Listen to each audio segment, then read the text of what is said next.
Salut, ça fait plaisir de te retrouver dans cette vidéo. La vidéo qui va suivre, elle est sur la Grèce, mais on n'est pas du tout en Grèce, on est en Turquie. On est en Turquie pour plein de raisons, déjà pour visiter le pays bien sûr, mais aussi pour faire des choses qui se passent juste derrière nous. On t'en dit pas plus pour l'instant, ce sera dans plusieurs vidéos. On est carrément en retard dans les vidéos. Il y aura au moins 7 vidéos à monter, 3 sur la Grèce, 3 sur la Turquie, parce que ça fait déjà un mois qu'on est là.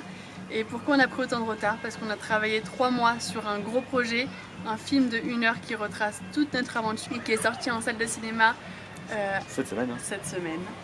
Et là c'est en train de se dérouler, quand on est en train d'en parler, il est en train d'être diffusé.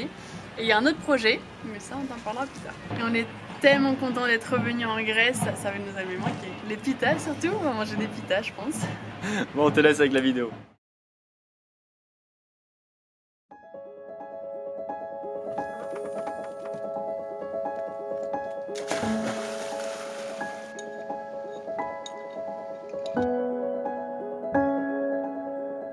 Deux ans après l'avoir quitté, nous commençons notre visite de la Grèce par la ville de Parga. Âgée de plusieurs centaines d'années, cette petite cité balnéaire est surplombée par un château, maintenant en ruine.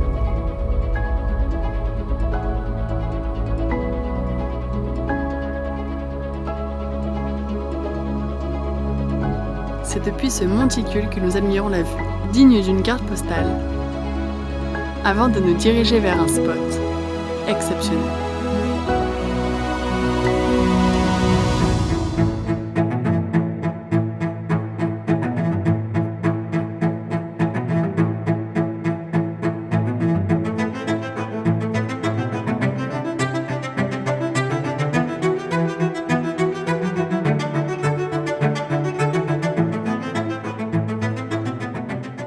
Si nous avons rendu Ginette le plus autonome possible, c'est pour pouvoir rester sur ce genre de spot de rêve, y travailler, se détendre et passer du bon temps pendant plusieurs jours, sans manquer de quoi que ce soit.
La van life, c'est aussi pouvoir se réveiller au bord de l'eau et prendre son petit déjeuner dans la mer.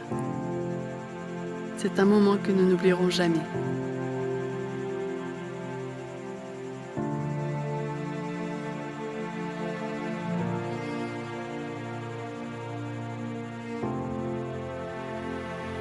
Après avoir eu la chance d'admirer 3 soleils couchants depuis cette route du bout du monde, il est temps de nous diriger vers l'île de Lefkada, dont les plages sont apparemment les plus belles de Grèce.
Qui a dit qu'on pouvait pas jardiner dans un van? Nous sommes en train de cueillir nos premières tomates cerises et regardez ça.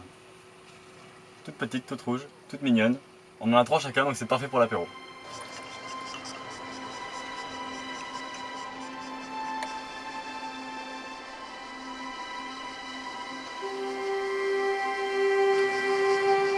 J'ai ramassé une petite boule de poil. Largage.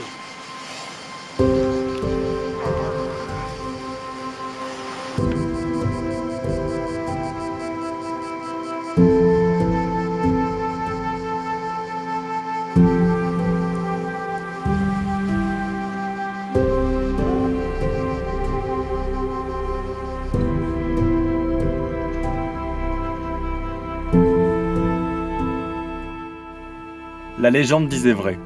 Ces plages sont absolument sublimes. Mais certains accès sont, disons, plus sportifs.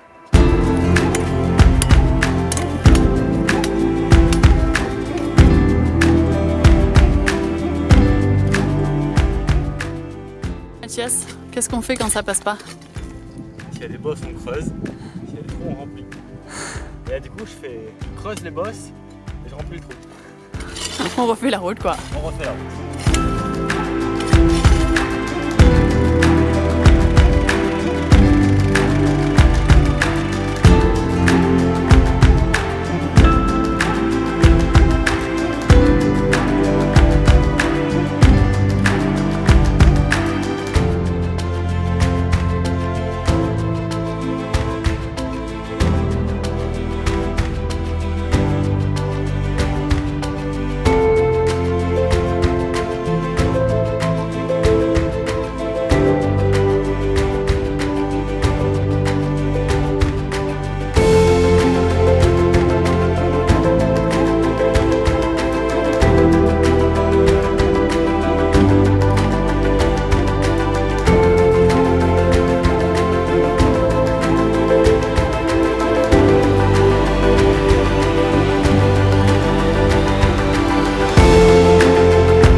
La Grèce ne se résume pas qu'à ses plages de rêve. Il faut aussi accorder une grande importance à son histoire plus que millénaire. Nous voici à présent dans le Péloponnèse, cette région de la Grèce où se situe la ville antique d'Olympie, où sont nés les célèbres Jeux Olympiques il y a plus de 2800 ans. Ces Jeux ont été créés pour célébrer l'unité du peuple grec et de ses colonies, ainsi que pour rendre hommage à Zeus, le dieu des dieux.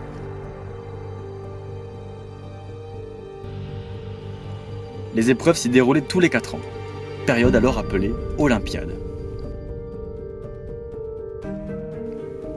Seulement, en 393 de notre ère, l'empereur romain Théodose interdit les Jeux Olympiques afin de supprimer toute trace du paganisme dans l'Empire, alors devenu chrétien. En 1894, le baron français Pierre de Coubertin organise le premier congrès olympique, pendant lesquels les Jeux sont recréés. Les premiers Jeux Olympiques modernes se déroulent alors en Grèce en 1896 et accueillent des participants de 14 pays différents. Nous passons la matinée à visiter les ruines de ce site et y admirons de très nombreuses statues.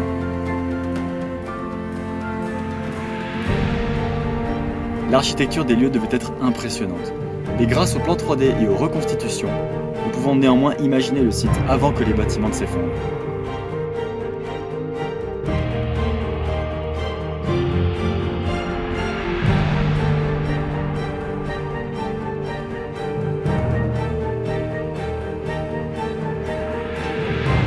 C'est par cette visite fort intéressante que nous clôturerons cet extrait de notre voyage. Alors nous vous donnons rendez-vous la semaine prochaine pour la suite de nos aventures.